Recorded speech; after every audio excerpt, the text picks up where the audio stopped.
Hello students, welcome to the class of digital signal processing. Today we will be doing the other two properties. Like there are many more properties, three or four more, but maybe today we'll be doing with two more.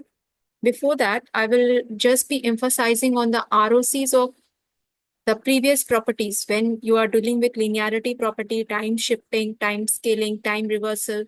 All these properties we have already done, but somehow the emphasis was not there on the ROC of these signals. So first I will be giving a clear cut explanation for the ROCs of these signals, and then we will go on with the properties that we have to deal today. That is the multiplication by an exponential sequence, multiplication by n, and maybe we can do the differentiation property. So let's first start with this ROC. We will discuss very swiftly. So first one was very clear, I guess, that if you are taking the if you're adding two signals or subtracting, or you means the linearity here doesn't means adding or subtracting, means here you are doing the superimposing two signals and then forming the Z transform of this one. In that case, the ROC for this one, the first one, is the intersection of these two, right? The ROC is going to be the intersection of the ROC of the individual ones. So here the ROC is going to be the intersection for x1z and the x2z. Then the second property was the time shifting property. So for time shifting property, we use this signal xn minus n naught. It can be any value here. So depending on this value over here you get the Z transform as what? You get the Z transform of Z to the power minus n naught x of Z. So the ROC is going to be same as x of Z. ROC same as x of Z. This was said in the previous class, same as x of Z, except for 0 and infinity. So here see, if the shifting, if it is this one, you have to see about this Z to the power minus n naught. So suppose n naught is 2. So it is becoming Z to the power minus 2. In that case, 1 by Z square.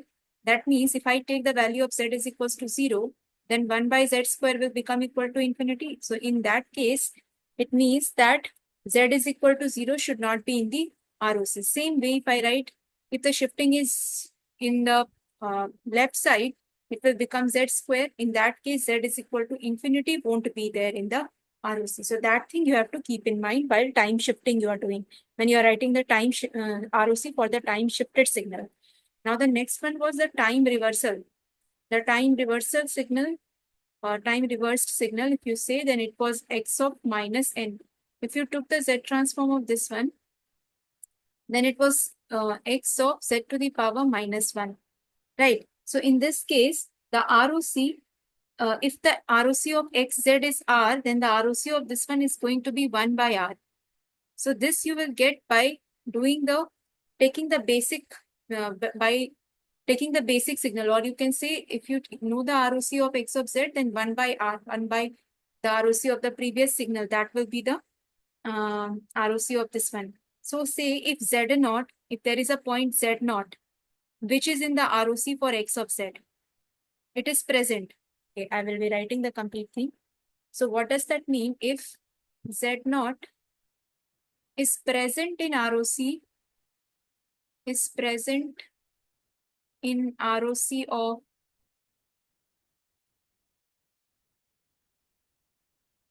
xz, then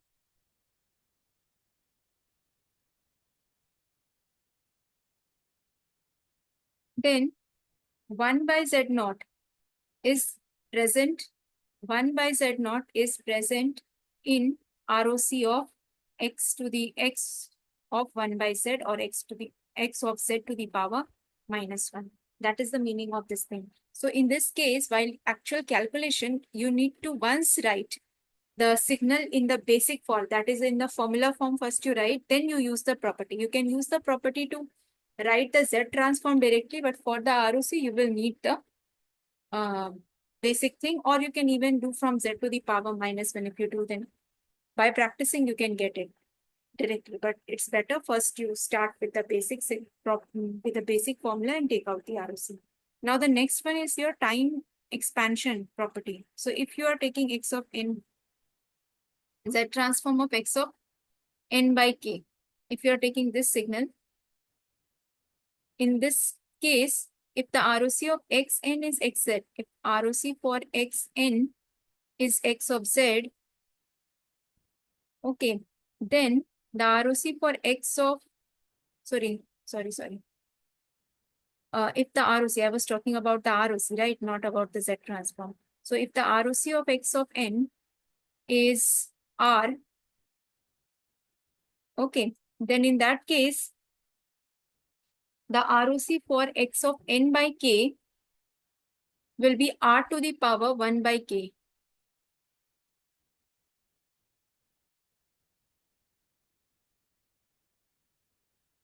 Okay, now in very simple language, if I am trying to tell you this part, then let us take a point and understand this. If Z naught, there is a point Z naught. If say there is a point Z naught, which is present in, okay, if Z naught is present in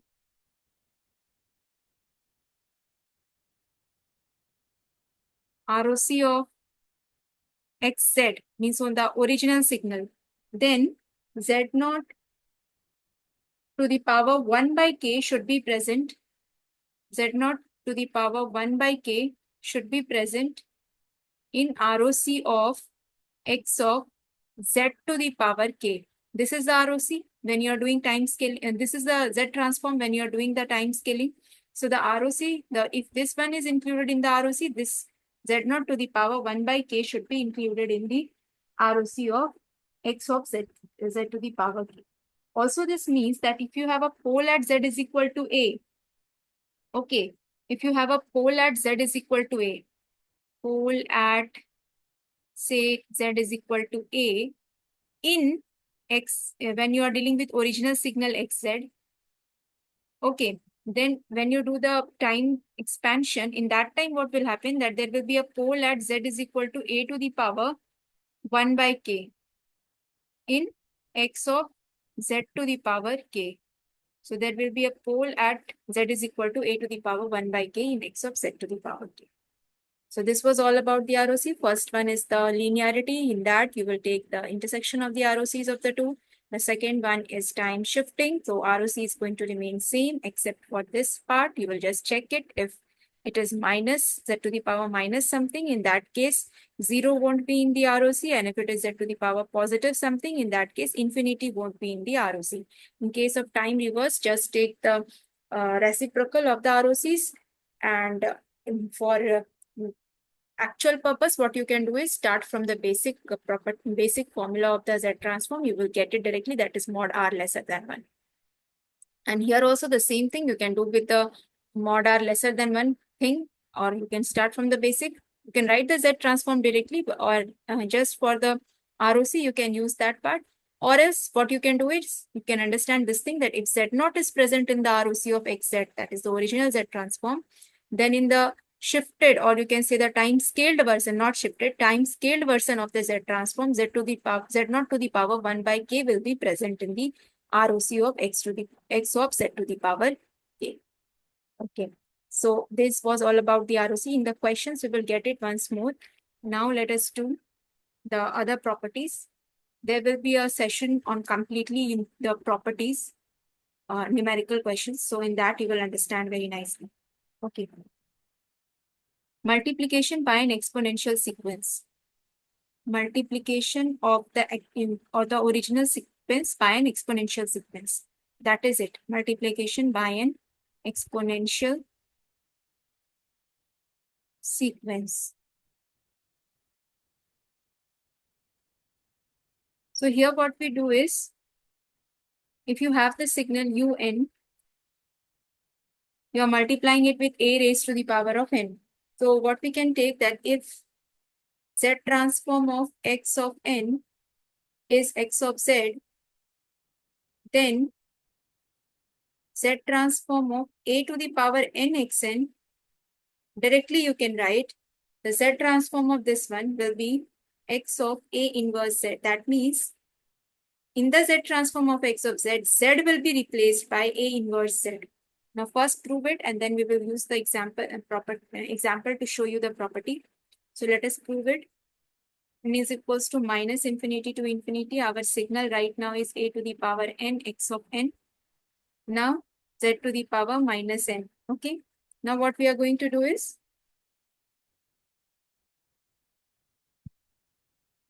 yes, what we are going to write it is first we will write X of N and then A and Z to the power minus 1. Okay. To the power of N. But you need a minus N over here. So what we are going to do is, instead of writing it in this manner, we will write it completely. I'm writing now N is equals to minus infinity to infinity X of N. If I write it A inverse Z to the power N, power minus N. Now this is in the Z transform the major form, the basic formula format. You can see it. It is Xn Z to the power minus N. So we are having over here Z to the power minus N, right? Z to the power minus N. So this is minus N. This full things we can take as Xn. So this is becoming X of A inverse Z. X of A inverse Z. This is the root. Now in this case again, what is going to be the ROC in this case? You will change the ROC.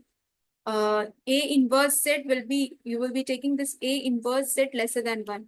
If you take it in the completely in that way from your basic formula property, if you start doing it, you can take it in that manner. Otherwise, you can write the scaled version of this. That is, if you are having this, the ROC of XZ, if the ROC of XZ is R, then the ROC of X A inverse Z, right? This is your Z transform, right? That is going to be the scaled version of this. It is going to be multiplied with this A. ROC is going to be multiplied with R. A, with this A. The multiplication by that exponent. So that exponent is going to come in the ROC. Getting it? Let us do one question on this. Okay, let us do a question. The very basic question that we did, that is A raised to the power N UN. That is also one of it, right? So if you take directly, you directly take this part, say the question can be this one. Okay, now I won't take A, I will take some value and write it. Say I'm taking this 2 to the power N UN. This is our question. So this, our basic signal over here is what? UN. The basic signal over here is UN. And by multiplying it with an exponential sequence, it is becoming 2 to the power N UN. So you know the Z transform of this one. It is 1 by 1 minus Z to the power minus 1. From the property of Z transform, you know that this Z has to be replaced with A inverse Z, right? So A is what over here? 2. So 2 inverse means what? 1 by 2. So 1 minus 2 inverse Z whole inverse, right? So this, if you simplify this part, what you are going to get is 1 by 1 minus 1 by 2, 1 by 2 Z inverse, and this inverse, and again there is an inverse. So it becomes 2Z minus 1. This will be what? Finally, this will be equal to 2 by Z. So that is Z by Z minus 2. Now, if you write the ROC, take the ROC from here. This is what whenever I'm saying from the basic. So this is, take the ROC from here. 2 inverse Z. 2 inverse Z should be lesser than 1. This is one way of doing it. So Z by 2. So mod Z is lesser than 2. This is your ROC. Other way of doing it is, see the ROC of this one. This is Z inverse. So what it will be? The ROC of this one is what? Z inverse is lesser than 1. That means 1 is, mod Z is greater than 1, right? Now what was said over here? Mod Z is lesser than 2. And in this case, what is happening is, Z to the power minus 1. You have done it lesser than 1. And from there, if you use the property and write it, then what it is going to come? Yes. Then in that case, you are going to get it the same thing. 2 in mod Z is lesser than, mod Z is lesser than 2. Getting the point? Okay. So let's move on to the next property. That is let's do one more question on this one. A good question over here is there. So let's do it.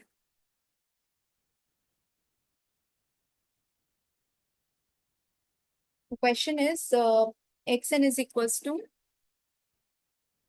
x of n equals to a to the power n cos n pi by 2. N pi by 2. So you have to take out the Z transform of this one. Now for taking out the Z transform of this one, you should know the parent Z transform, or you can say the Z transform of cos omega naught n un. So if you know that Z transform of cos omega naught n un, what is the Z transform of that? So we will do this one and then you can use it directly. So first let us understand this part. 1 minus cos omega naught and Z inverse. Right, I think we have done it once in our previous video.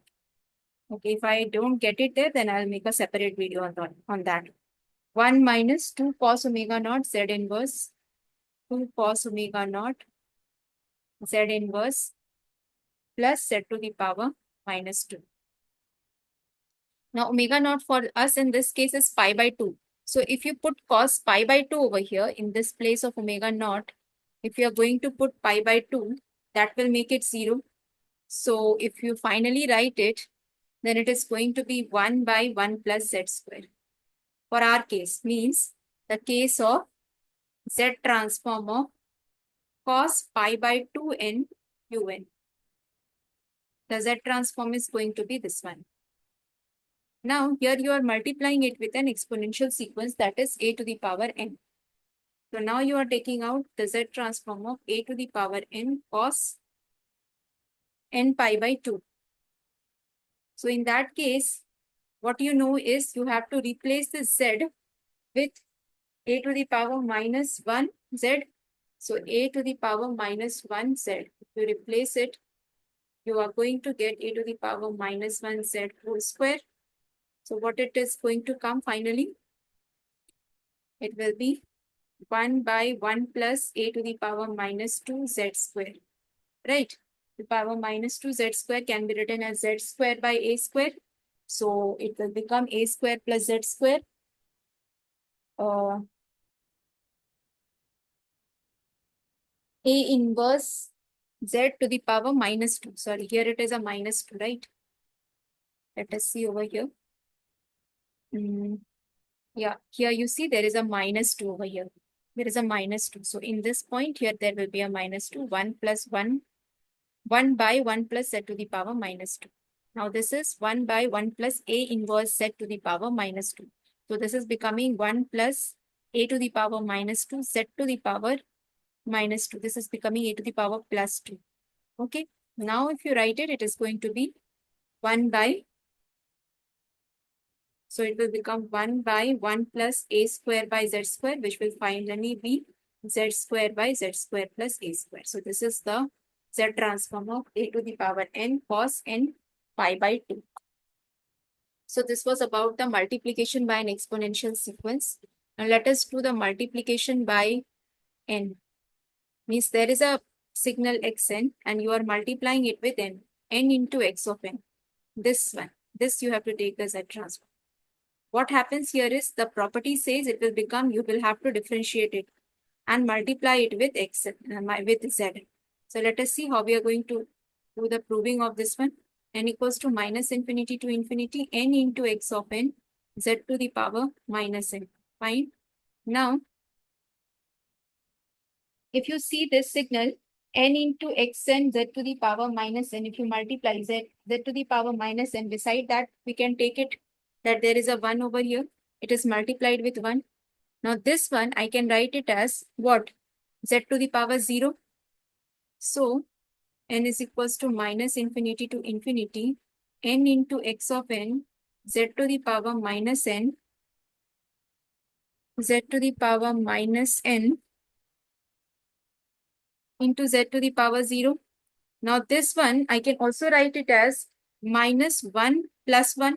This is 0. So this 0 can be turned into minus 1 plus 1. Minus 1 plus 1. This is just for the proving sake. So these things you have to use in order to prove properties. N is equals to minus infinity to infinity. Now you can see, I can write it xn, fine. And then the next thing will be z to the power 1. Here I am taking, and this one n into z to the power minus n. Minus n, and there is 1 z to the power minus 1.